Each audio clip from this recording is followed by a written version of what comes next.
Materi konsumsi dalam Islam. Apa sih itu konsumsi? Menurut Manan, konsumsi adalah permintaan, sedangkan produksi adalah penyediaan atau penawaran. Konsumsi dalam Islam diartikan sebagai penggunaan terhadap komoditas yang baik dan jauh dari sesuatu yang diharamkan, maka motivasi yang mendorong seseorang untuk melakukan aktivitas konsumsi juga harus sesuai dengan prinsip konsumsi itu sendiri.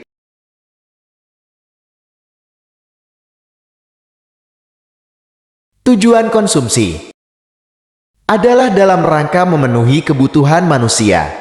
Perekonomian Islam berlandaskan kepada Al-Quran dan hadits sebagai panduan dan memberikan petunjuk. Petunjuk yang sangat jelas kepada umat Islam, dan berdasar pada petunjuk-petunjuk tersebut, maka kegiatan ekonomi dalam Islam mempunyai tujuan agar manusia mencapai kejayaan dunia dan akhirat.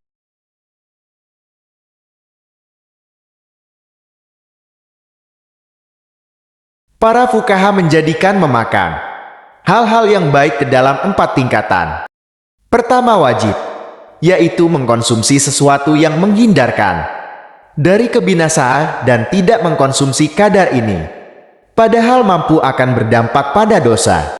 Kedua, sunnah, yaitu mengkonsumsi yang lebih dari kadar, yang menghindarkan diri dari kebinasaan, dan menjadikan seorang muslim mampu salat berdiri dan berpuasa. Ketiga, mubah, yaitu sesuatu yang lebih dari sunnah, sampai batas kenyang. Keempat, konsumsi yang melewati batas kenyang, yang dalam hal ini terdapat 2 pendapat. Ada yang mengatakan makruh, ada juga yang mengatakan haram. Prinsip-prinsip dasar konsumsi Islam. Prinsip keadilan.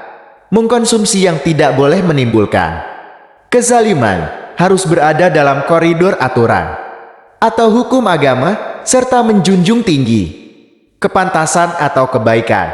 Dalam Islam, makanan yang tidak boleh dikonsumsi adalah darah, bangkai, daging babi, daging binatang yang ketika disembelih diserukan nama selain Allah. Prinsip kebersihan. Berkonsumsi harus dengan suatu baik atau cocok untuk dimakan, tidak kotor ataupun menjijikkan sehingga merusak selera. Karena itu tidak semua yang diperkenankan boleh dimakan dan diminum dalam semua keadaan, atau setiap mengkonsumsi sesuatu harus baik atau cocok untuk dimakan, tidak mengandung riba, tidak kotor atau najis, dan tidak menjijikkan sehingga merusak selera. Prinsip kesederhanaan.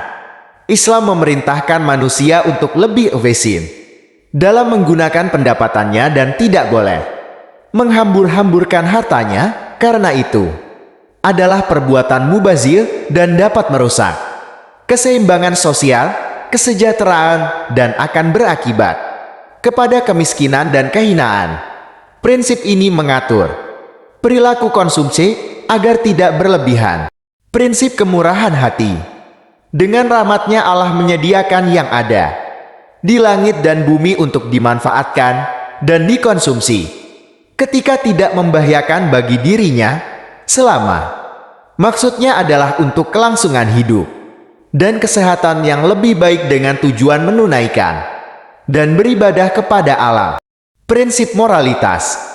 Berkonsumsi dilakukan dengan tujuan untuk peningkatan atau kemajuan nilai-nilai moral dan spiritual. Seorang muslim diajarkan untuk menyebut nama Allah sebelum makan dan mengucap kepadanya setelah makan, yang artinya Islam menghendaki keseimbangan nilai-nilai hidup material dan spiritual. Perilaku konsumen Islami. Menurut Darmesta dan Hani Handoko, sebagaimana dikutip oleh Wafiyatus Syalihah, perilaku konsumen adalah kegiatan-kegiatan individu yang secara langsung terikat dalam mendapatkan barang-barang dan jasa-jasa, termasuk di dalamnya proses pengambilan keputusan pada persiapan dan penentuan kegiatan tersebut. Kaidah konsumsi dalam Islam. 1. Hai sekalian manusia, makanlah yang halal lagi baik dari apa yang terdapat di bumi. Surat Al-Baqarah ayat 88. 2. Hai orang-orang yang beriman, makanlah di antara rezeki yang baik-baik yang kami berikan. Surat Al-Baqarah ayat 172. 3. Sesungguhnya pemboros-pemboros itu saudara-saudara setan, dan setan itu sangat ingkar terhadap Tuhannya. Surat Al-Isra ayat 27.